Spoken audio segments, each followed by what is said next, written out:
നവകേരള സദസ്സിനെതിരെ പ്രതിഷേധിച്ചവരെ മുഖ്യമന്ത്രിയുടെ ഗൺമാൻ മർദ്ദിച്ചത് സഭയിൽ ഉന്നയിച്ച് പ്രതിപക്ഷം. കേസിൽ തുടർ നടപടികൾ സ്വീകരിക്കാതെ അന്വേഷണം അട്ടിമറിക്കുന്നു എന്നാരോപിച്ച് ഷാഫി പറമ്പിലാണ് അടിയന്തര പ്രമേയ നോട്ടീസ് നൽകിയത്. എന്നാൽ നോട്ടീസിൽ ഉന്നയിച്ചിരിക്കുന്ന വിഷയം അടുത്ത കാലത്തുണ്ടായ പ്രത്യേക സംഭവമല്ലെന്നും കോടതിയുടെ പരിഗണനയിലുള്ള വിഷയം അനുവദിക്കാൻ കഴിയില്ലെന്നും സ്പീക്കർ വ്യക്തമാക്കി. സഭയിൽ പ്രതിപക്ഷ നേതാവും സ്പീക്കറും തമ്മിൽ വാക്പോര്. ഷഫീദ് റാവുത്തർ നിയമസഭയിൽ നിന്ന് വിവരങ്ങളുമായി ചേരുന്നു. ഷഫീദ്, എന്താണ് ഈ വാക്പോരിലേക്ക് നയിച്ച സാഹചര്യം?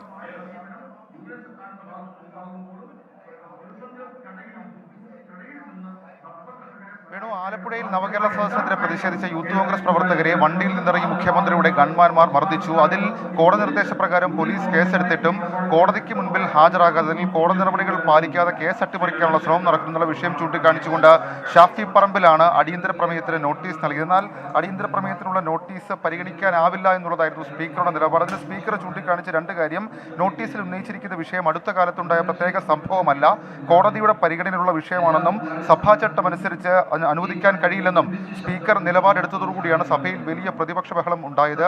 നിയമസഭയിൽ സ്പീക്കറും അതേപോലെ തന്നെ ഷഫീദിലേക്ക് വരാം. പ്രതിപക്ഷ നേതാവിന്റെ സംസാരം നിയമസഭയിൽ, അതിലേക്ക്. ഞങ്ങളുടെ കേസ് അതാണ്. കേസ് രജിസ്റ്റർ ചെയ്തിട്ടും മുഖ്യമന്ത്രിയുടെ ഇടതും വലതും ഭാഗത്ത് നിൽക്കുന്ന ഗൺമാന്മാർ രണ്ടുപേരും ഇതുവരെ പോലീസ് ആവശ്യപ്പെട്ടിട്ട് പോലീസ് സ്റ്റേഷനിൽ ഹാജരാവുകയോ കേസുമായി സഹകരിക്കുകയോ ചെയ്യുന്നില്ല എന്നാണ്. ബഹുമാനപ്പെട്ട പ്രതിപക്ഷ വിത്ത് ഡ്യൂ റെസ്പെക്ട് ഇവിടെ ഒരുപാട് നിങ്ങൾ തന്നെ പ്രസന്റ് ചെയ്തു. With due respect please know it can permit please order so no you had speak in this several times in this law. sorry ഞാൻ പറഞ്ഞല്ലോ വിത്ത് ഡ്യൂ റെസ്പെക്ട് പറ്റില്ല. ബഹുമാനപ്പെട്ട പ്രതിപക്ഷ നേതാവിനോട് എല്ലാ ബഹുമാനവും ഡ്യൂ റെസ്പെക്ട് പറ്റില്ല. സോറി. ശ്രദ്ധ ക്ഷണിക്കൽ ശ്രീ TP രാമകൃഷ്ണൻ, ബഹുമാനപ്പെട്ട കൃഷി വകുപ്പ് മന്ത്രി. പ്ലീസ് അംഗങ്ങൾ മൈക്രോഫോൺ യൂസ് ചെയ്യണം, ഹെഡ്സെറ്റ് യൂസ് ചെയ്യണം. പ്ലീസ് ഹെഡ്സെറ്റ് യൂസ് ചെയ്യണം പ്ലീസ്. സർ, വനം നശീകരണം തടയൽ ലക്ഷ്യമാക്കി യൂറോപ്യൻ യൂണിയൻ റബ്ബർ ഇറക്കുമതി നിയന്ത്രണം കർശനമാക്കിയിരിക്കുകയാണ്. സർ, കേന്ദ്ര ഇറക്കുമതി നയം കേരളത്തിലെ റബ്ബർ മേഖല വലിയ പ്രതിസന്ധിയിലേക്ക് എത്തിച്ചു. കേന്ദ്രം വളരെ പ്രതികാരത്തോടു കൂടിയാണ് കേരളത്തോട് പെരുമാറുന്നത്. റബ്ബർ കർഷകരുടെ സംരക്ഷണത്തിന് കേന്ദ്രം പ്രത്യേക പാക്കേജ് അനുവദിക്കേണ്ടതുണ്ട്. സംസ്ഥാന സർക്കാർ നടപ്പിലാക്കി വരുന്ന റബ്ബർ പ്രൊഡക്ഷൻ ഇൻസെന്റീവ് പദ്ധതി മാത്രമാണ് റബ്ബർ കൃഷിക്കാർക്ക് സഹായകരമായിട്ടുള്ളത്. ഇപ്പോൾ പ്രഖ്യാപിച്ച 150 രൂപ കൃഷിക്കാർക്ക് ലഭിക്കുന്നു. 250 രൂപയെങ്കിലും കൃഷിക്കാർക്ക് ലഭിക്കത്തക്ക നിലയിലുള്ള നിലപാടാണ് കേന്ദ്രം സ്വീകരിക്കേണ്ടത്. ഈ കാര്യത്തിൽ കേന്ദ്രത്തിൽ സമ്മർദ്ദം ചെലുത്തേണ്ടതുണ്ട്. സർ, തോട്ടങ്ങളുടെ പുനരുദ്ധാരണത്തിന് സഹായം ലഭ്യമാക്കേണ്ടതുണ്ട്. ഇവിടെ കേരളത്തോട് ഈ കാര്യത്തിലും വളരെ അവഗണനയാണ് കാണിക്കുന്നത്. കേരളത്തിന് പുതുതായി കൃഷി ചെയ്യുന്നതിനും അതുപോലെ തന്നെ തോട്ടങ്ങളുടെ പുനരുദ്ധാരണത്തിനും കേരളത്തിലെ കൃഷിക്കാർക്ക് അനുവദിച്ചത് 25,000 രൂപയായിരുന്നു.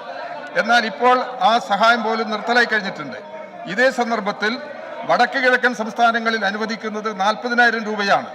കേരളത്തിന് പുനരുദ്ധാരണ പ്രവർത്തനങ്ങൾക്കും വീണ്ടും കൃഷി ചെയ്യുന്നതിനും 50,000 രൂപയെങ്കിലും കേരളത്തിലെ കൃഷിക്കാർക്ക് റബ്ബർ കൃഷിക്കാർക്ക് ലഭിക്കേണ്ടതുണ്ട്. കേന്ദ്രം താങ്ങുവില നിശ്ചയിക്കണം. റബ്ബർ ബോർഡിന്റെ സഹായം ലഭിക്കുന്നില്ല. ജീവനക്കാരുടെ എണ്ണം കുറവാണ്. കേരളത്തിന്റെ പ്രാതിനിധ്യം കുറച്ചിരിക്കുന്നു. റബ്ബർ ബോർഡ് തന്നെ ഇല്ലാതാക്കാനാണ് കേന്ദ്ര നീക്കം. ബോർഡിന്റെ ആസ്ഥാനം കേരളത്തിൽ നിന്ന് മാറ്റാൻ കേന്ദ്രം നീക്കം തുടരുന്നു. ഈ കാര്യത്തിൽ കേരള ഗവൺമെന്റിന്റെ നിലപാട് വ്യക്തമാക്കേണ്ടതുണ്ട്.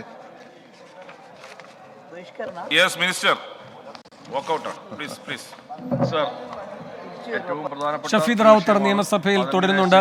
ഷഫീദ്, പ്രതിപക്ഷം ഇറങ്ങിപ്പോയിരിക്കുന്നു. എന്തൊക്കെ തരത്തിലുള്ള പ്രതിഷേധമാണ് പ്രതിപക്ഷം ഈ അടിയന്തര പ്രമേയ നോട്ടീസ് നിഷേധിച്ചതിനെ തുടർന്ന് അവിടെ നടത്തിയത്?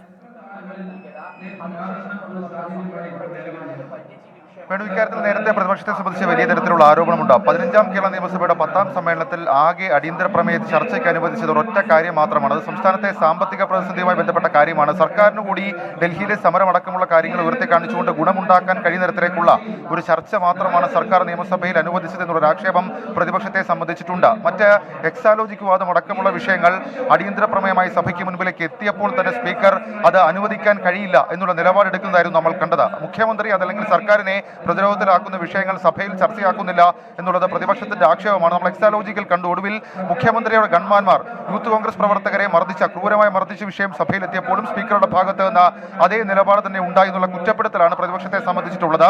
അതിൽ സ്പീക്കർ എടുത്ത രണ്ട് പ്രധാനപ്പെട്ട കാര്യങ്ങൾ: ഒന്ന്, കോടതിയുടെ പരിഗണനയിലിരിക്കുന്ന വിഷയം; രണ്ടാമത്തേത്, അടുത്ത കാലത്തുണ്ടായ വിഷയമല്ല. ഇത് രണ്ടുമാണ് സ്പീക്കർ സഭാചട്ടങ്ങൾക്ക് വിരുദ്ധം അല്ലെങ്കിൽ സഭാചട്ടങ്ങൾക്കെതിരെ എന്നുള്ള കാര്യം ഉന്നയിച്ചുകൊണ്ട് ചൂണ്ടിക്കാണിക്കുന്നത്. അംഗീകരിക്കാൻ കഴിയില്ല എന്നുള്ള നിലപാട് പ്രതിപക്ഷ നേതാവ് വി ഡി സതീശൻ സഭയിൽ തന്നെ ഉന്നയിക്കുന്ന സാഹചര്യമുണ്ടായി. പ്രതിപക്ഷം സഭ ബഹിഷ്കരിക്കുന്ന നടപടികളിലേക്ക് കടന്നിട്ടില്ല. കാരണം സഭ ബഹിഷ്കരിക്കാനുള്ള സാധ്യത ഇന്ന് കൂടുതലാണ്. പക്ഷേ അത് ഏത് രീതിയിലാണെന്ന് ചോദിച്ചു കഴിഞ്ഞാൽ സബ്മിഷനിൽ സപ്ലൈകോ വിലവർദ്ധനവ് പ്രതിപക്ഷം ഉന്നയിക്കുന്നുണ്ട്. പ്രതിപക്ഷ നേതാവ് സബ്മിഷനിൽ ആ വിഷയം ചൂണ്ടിക്കാണിക്കുന്നുണ്ട്. അതിനുശേഷം സഭ ബഹിഷ്കരിക്കാം എന്നുള്ള ആലോചനയാണ് ഇപ്പോൾ പ്രതിപക്ഷം ഉള്ളത്. ജനകീയമായിട്ടുള്ള ജനങ്ങൾക്ക് വേണ്ടിയുള്ള ഒരു വിഷയം സഭയിൽ ഉന്നയിച്ചുകൊണ്ട് അത് സർക്കാർ കണക്കാക്കാൻ കഴിയുന്നില്ല, അല്ലെങ്കിൽ സർക്കാർ ചർച്ചയാക്കാൻ കൂട്ടാക്കുന്നതടക്കമുള്ള കാര്യങ്ങൾ ഉന്നയിച്ചുകൊണ്ട് സപ്ലൈകോയുമായി ബന്ധപ്പെട്ട സബ്മിഷന് ശേഷം സഭ ബഹിഷ്കരിക്കാം എന്നുള്ള തീരുമാനത്തിലാണ് നിലവിൽ ഇപ്പോൾ പ്രതിപക്ഷം ഉള്ളത്. ഏതായാലും ഈ വിഷയം കൂടുതൽ ചർച്ചയിലേക്ക് പോകാൻ സ്പീക്കർ അനുവാദം നൽകിയില്ല. നിയമസഭാ ചട്ടങ്ങൾക്ക് വിരുദ്ധം, എതിര് എന്നുള്ള കാര്യം ചൂണ്ടിക്കാണിച്ചുകൊണ്ടാണ് നവകേരള സദസ്സിനെതിരെ പ്രതിഷേധിച്ചവരെ ക്രൂരമായി മർദ്ദിച്ച ഗൺമാൻമാരുടെ നടപടികൾ അല്ലെങ്കിൽ അവരുടെ കേസിന്റെ നടപടികൾ അട്ടിമറിക്കാൻ ശ്രമം നടക്കുന്ന അടിയന്തര പ്രമേയ നോട്ടീസിന് അനുമതി സ്പീക്കർ നിഷേധിച്ചത്. ഷഫീദ്, ഈ കാര്യത്തിൽ എന്താണ് സതീശൻ സ്പീക്കറോട് പറഞ്ഞത്?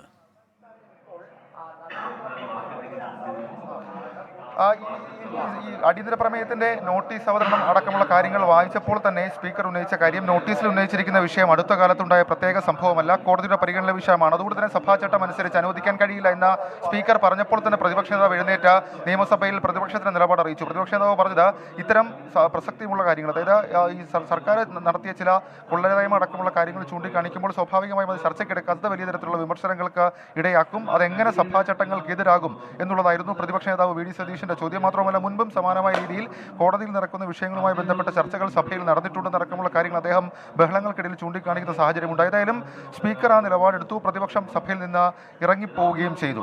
വേണു.